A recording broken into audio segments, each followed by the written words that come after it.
Hi, my name's Phil. I like talking about politics, and in this video I'd like to discuss the way we can begin to unpick the economic impacts of Brexit from the coronavirus pandemic, which Boris Johnson's Brexit government are trying to use to distract us from the devastating effects of leaving the EU. But first, if you'd like to be notified of daily news and politics, please subscribe to the channel and click the bell notification icon.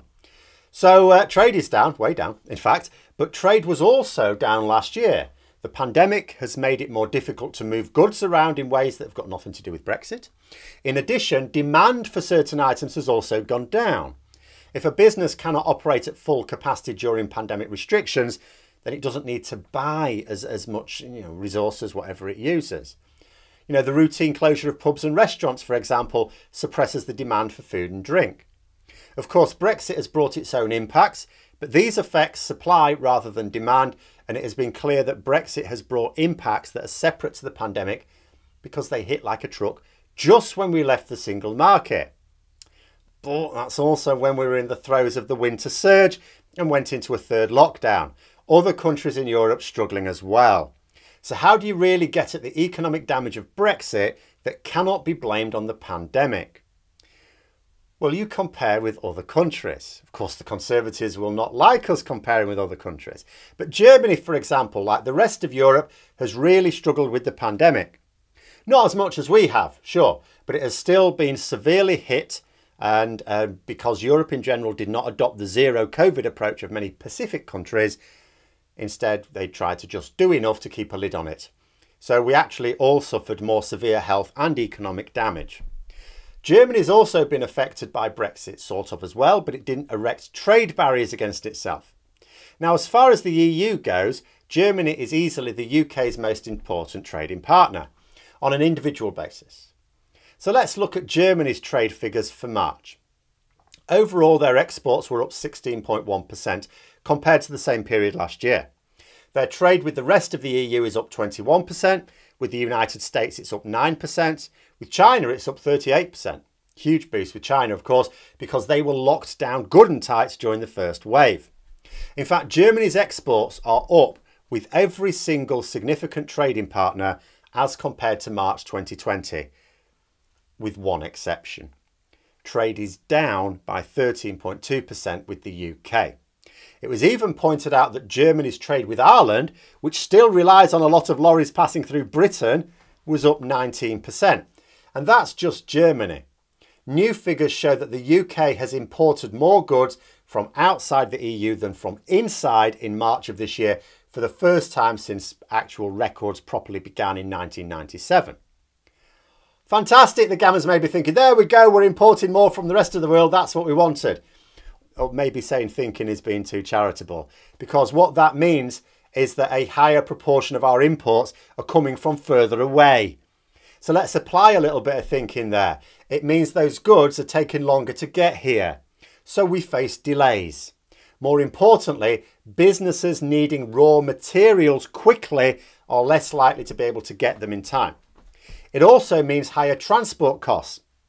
Those costs are passed on to the customers, as we've already seen. It also means you have more difficulty if the goods are not what you were expecting.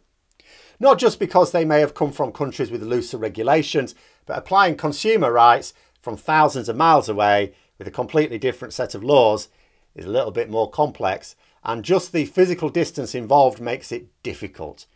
I think there's a reason Wish.com don't have a returns department. But this is imports. Importing raw materials, it's important for our manufacturing sector, but exports are how we make our money.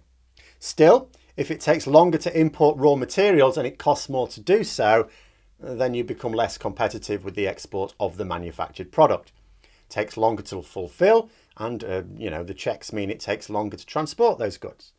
And the increased costs of both raw materials and transport mean you have to charge more for the product, which reduces the number of customers who will now buy those products. But in terms of our exports, because that's how we make our money, so what are our exports like? Germany's exports are up. Okay, they're managing now better with the pandemic. They're up. So I'm going to guess the UK's are up as well. Everything exported to the EU is down. In terms of rest of world trade, some parts are up, so some individual things are up, like, for example, food and drink to the rest of the world is up. but the overall is down. Remember those figures for German exports, all up except for to the UK. Ours is grim reading indeed. Our overall quarterly exports are down everywhere.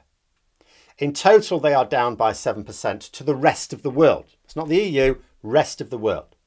That includes down by 13% to the United States, where it was up for Germany. Down 12% to China, where it was also up for Germany.